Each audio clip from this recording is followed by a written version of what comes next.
Success ക്യാപ്സ്യൂളിന്റെ പുതിയ എപ്പിസോഡിലേക്ക് ഏവർക്കും സ്വാഗതം. ഇന്ന് നാം ചർച്ച ചെയ്യാൻ പോകുന്നത് 4 സ്റ്റേറ്റ്സ് ഓഫ് കോൺഷ്യസ്നസ് എന്ന വിഷയമാണ്. ഇതിനെക്കുറിച്ച് അറിയാൻ സാധിച്ചാൽ നാം ഇപ്പോൾ എവിടെ നിൽക്കുന്നു എന്ന് വ്യക്തമായിട്ട് മനസ്സിലാക്കാൻ സാധിക്കും.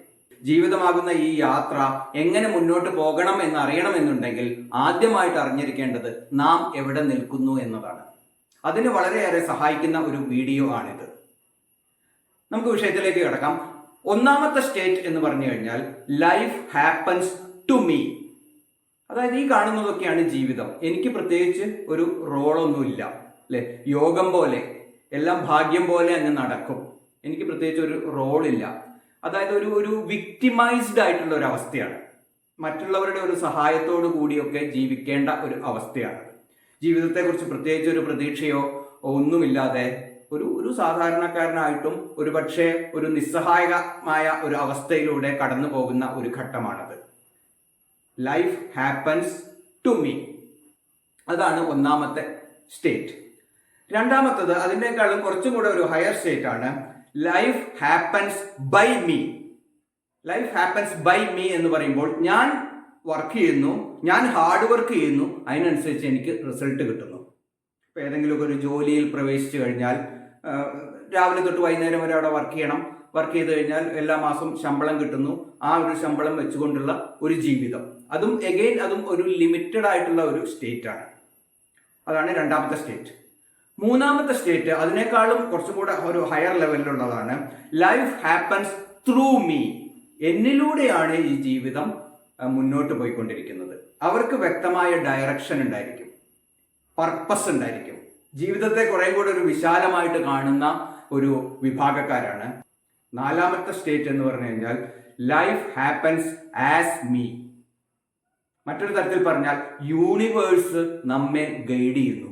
ഈ ഗോൾ സെറ്റിംഗ് പോലെയുള്ള വിഷയങ്ങളുടെ ഒന്നും ആവശ്യമില്ല.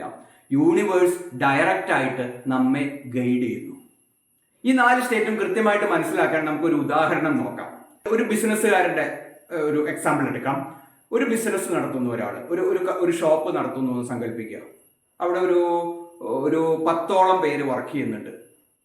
അപ്പോൾ ഒന്നാമത്തെ സ്റ്റേജിലാണ് എന്നുണ്ടെങ്കിൽ ഇയാൾ ഹാർഡ് വർക്ക് ചെയ്യും. ദിവസം ഷോപ്പ് വന്ന് തുറക്കും, ഈ 10 പേരുടെ കൂടെ ഇയാളും വർക്ക് ചെയ്യും, എല്ലാവരും ചേർന്ന് വർക്ക് ചെയ്യും. അവസാനം ഈ ബിസിനസ് നഷ്ടത്തിലായിരിക്കും. എല്ലാവരുടെയും ശമ്പളവും കാര്യങ്ങളും എല്ലാം കൊടുത്തു കഴിഞ്ഞു. അപ്പോൾ വളരെയേറെ ഹാർഡ് വർക്ക് ചെയ്താലും ശരി, റിസൾട്ട് ഇല്ല. ബിസിനസ് നഷ്ടത്തിലായിരിക്കും. എല്ലാവർക്കും ശമ്പളവും എല്ലാം സെറ്റിൽ ചെയ്ത് കഴിഞ്ഞാൽ അവസാനം ഒന്നുമില്ല ഇയാളുടെ കയ്യിൽ. മാത്രമല്ല പല റോളിംഗ് ഉണ്ടായിരിക്കും, പല ലോൺ എടുത്തിട്ടും പലരുടെ നിന്ന് കടം വാങ്ങിയിട്ടും ഒക്കെ ആയിട്ട് എങ്ങനെയൊക്കെയോ ഒരു തട്ടിമുട്ടി മുന്നോട്ട് പോകുന്ന ഒരവസ്ഥ. അതാണ് ഈ ഒന്നാമത്തെ സ്റ്റേറ്റ്. ഇത് തന്നെ നമുക്ക് നോക്കാം. ഒരു രണ്ടാമത്തെ സ്റ്റേറ്റിലാണെന്ന് വിചാരിക്കുക. ഇയാൾ ഇതേപോലെ തന്നെ ദിവസവും വരും, ഷോപ്പിലിരിക്കും. പറഞ്ഞല്ലോ life happens by me. By me എന്ന് പറയുമ്പോൾ എൻ്റെ കൺട്രോളിലാണ്. അപ്പോൾ ആ ഒരു കൺട്രോൾ ഉള്ളത് കൊണ്ട് ഇയാൾ രാവിലെ വരും, കാര്യങ്ങളൊക്കെ ചെയ്യും,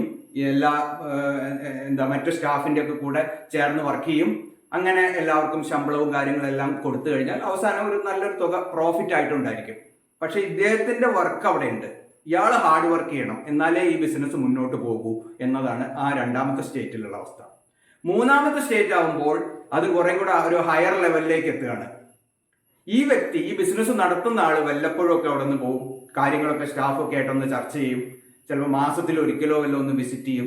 കണക്കെടുക്കാനോ അങ്ങനെയുള്ള പ്രധാനപ്പെട്ട എന്തെങ്കിലും കാര്യങ്ങൾ വന്നാൽ മാത്രം അവിടെ വിസിറ്റ് ചെയ്യും. ബാക്കിയുള്ള സമയം മുഴുവൻ അദ്ദേഹത്തിന് വേറെ പല കാര്യങ്ങളിലുമായിട്ട് എൻഗേജ്ഡ് ആവാം. അപ്പോൾ എന്താ പറഞ്ഞാൽ പ്രോപ്പർ ഡെലിഗേഷൻ, മറ്റുള്ളവരിലൂടെ കാര്യങ്ങൾ ചെയ്യാനുള്ള ഒരു തലത്തിലേക്ക് എത്തുന്നു. അതാണ് മൂന്നാമത്തെ ലെവൽ എന്ന് പറഞ്ഞു കഴിഞ്ഞാൽ. മാത്രമല്ല ഒരുപക്ഷെ അവർക്ക് തന്നെ വേറെ യൂണിറ്റ് ഉണ്ടായിരിക്കാം, ഒരേ സമയം തന്നെ 2 സ്ഥലങ്ങളിൽ ബിസിനസ് നടത്തുന്നു. അങ്ങനെയൊക്കെയുള്ള ഒരു എക്സ്പാൻഷനുള്ള സാധ്യതയും കൂടി മൂന്നാമത്തെ ലെവലിലുണ്ട്. നാലാമത്തെ ലെവൽ എന്ന് പറയുമ്പോൾ ലൈഫ് ഹാപ്പൻസ് ആസ് മീ എന്നുള്ളതാണ്. അത് ഹയർ വൈബ്രേഷനിലുള്ള ഒരു ലെവലാണ്. യൂണിവേഴ്സ് തന്നെ ഈ വ്യക്തിയെ സപ്പോർട്ട് ചെയ്യുന്നു. ഒരുപക്ഷെ ഈ നേരത്തെ പറഞ്ഞ പോലെ തന്നെ വല്ലപ്പോഴും ഒക്കെ ഒരിക്കൽ ആ ബിസിനസ് യൂണിറ്റിൽ ഒന്ന് സന്ദർശിക്കും, കാര്യങ്ങളൊക്കെ ഒന്ന് നോക്കും. എല്ലാവരും ഒന്ന് കാണണമല്ലോ എന്നുള്ള രീതിയിൽ ആ ഒരു റിലേഷൻഷിപ്പ് മെയിൻറ്റെയിൻ ചെയ്യുന്നതിന് വേണ്ടി മാത്രമായിരിക്കും ചിലപ്പോൾ അവിടെ പോകുന്നത്. അല്ലാതെ തന്നെ കാര്യങ്ങളൊക്കെ സുഗമമായിട്ട് നടക്കുന്നുണ്ടാവും. പിന്നെ കൂടുതൽ ബ്രാഞ്ചുകളൊക്കെ തുടങ്ങാൻ സാധിക്കും.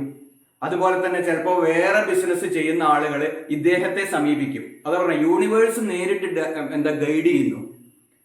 വേറെ ബിസിനസ് നടത്തുന്ന ഒരാൾ ഇദ്ദേഹത്തെ സമീപിച്ച് പറയാണ്, ഞാനൊരു ബിസിനസ് തുടങ്ങാൻ ആഗ്രഹിക്കുകയാണ്, താങ്കൾ അതിലൊരു പാർട്ട്ണറായിട്ട് വരണം എന്നുള്ള രീതിയിലൊക്കെ ഒരു ഹയർ തലത്തിലേക്ക് ഇത് പോകുന്നതായിട്ട് കാണാൻ കഴിയും. അതാണ് 4ാമത്തെ സ്റ്റേറ്റ്.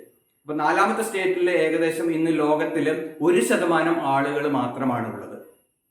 1ഉം 2ഉം സ്റ്റേറ്റിലാണ് ഏതാണ്ട് 90%-ലധികം ആളുകൾ. ഓക്കെ, ബാക്കി വരുന്നതാണ് 3ാമത്തെ സ്റ്റേറ്റിലാണ് ഉണ്ടായിരിക്കുക. ഇതാണ് അതിന്റെ പെർസെൻറ്റേജ്. തീർച്ചയായിട്ടും അപ്പൊ നാം ഇപ്പോൾ എവിടെ നിൽക്കുന്നു എന്ന് ഇതിലൂടെ മനസ്സിലാക്കാൻ കഴിഞ്ഞിരിക്കും എന്ന് വിശ്വസിക്കുന്നു. ഇനി നിങ്ങൾക്ക് ഇതിന്റെ അടുത്ത ലെവലിലേക്ക് പോകാൻ ആഗ്രഹിക്കുന്നുണ്ടെങ്കിൽ, ഉദാഹരണത്തിന് ഇപ്പോൾ 1ാമത്തെ ഇതിലാണ് ഞാൻ നിൽക്കുന്നത്, അല്ലെങ്കിൽ 2ാമത്തെ ഇതിലാണ് ഞാൻ നിൽക്കുന്നത്, അങ്ങനെ നാം ഇപ്പൊ നിൽക്കുന്നതിൽ നിന്നും അടുത്ത ഘട്ടത്തിലേക്ക് പോകാൻ ആഗ്രഹിക്കുന്നുണ്ടെങ്കിൽ അതിന് സഹായിക്കുന്ന ഒരു വർക്ക്ഷോപ്പാണ് winning mindset blueprint. അതിന്റെ വെബ്സൈറ്റ് ഇവിടെ കൊടുക്കാം, ഡിസ്ക്രിപ്ഷനിലോ അല്ലെങ്കിൽ കമന്റ് ആയിട്ടോ ഞാൻ കൊടുക്കാം. കൂടുതൽ വിവരങ്ങൾ അത് സന്ദർശിച്ചാൽ ലഭ്യമാണ്. മറ്റൊരു വീഡിയോയുമായി വീണ്ടും കാണാം. താങ്ക്